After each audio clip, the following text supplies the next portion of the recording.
बेटी है, कल को उसके ससुराल वाले आप ही से मुतालबा करेंगे तो आप क्या करेंगे? अगर ऐसा ही सिलसिला चलता रहा तो दिन ब दिन दुनिया तकलीफों से भर जाएगी और ससुराल में किसी को आराम नहीं मिलेगा।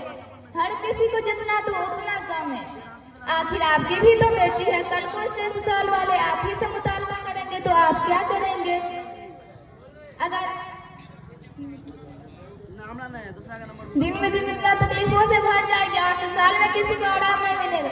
हर किसी को जितना दो उतना कम है। हम ससुराल वालों की ख्वाहिश पूरी नहीं कर पाएंगे।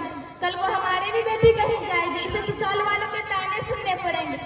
हमने तो अखबार में सुना है कि जहेज की मांगे में और सास बहू के झगड़े में खुदकुशी हो जाती है। कैसी सास है, बहू को जला दिया और मार दिया, तकलीफें दी वगैरह वगैरह। और आप सुनो, जब किसी की बेटी हमारे घर बहू बनकर आती है तो हम उसे नौकरानी समझते हैं। छोटी छोटी गलतियों पर हम उसके खानदान वालों पर लानत भेजते हैं।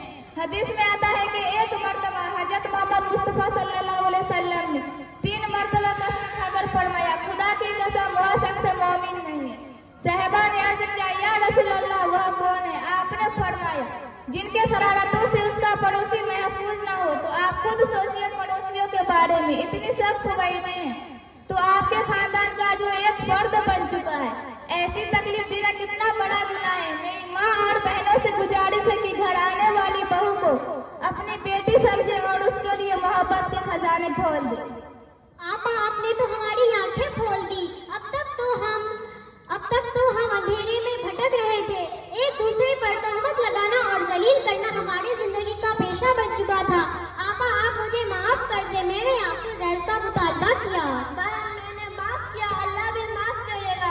बेटी जरा बहू को बुलाओ। भाभी, आपको अम्मी बुला रही है। क्या बात है अम्मी? बेटी मुझे माफ कर दो, मैंने तुम्हारे साथ बहुत ज्यादती की और जहेज का मुतालबा किया। मैंने माफ किया अम्मी, अल्लाह भी माफ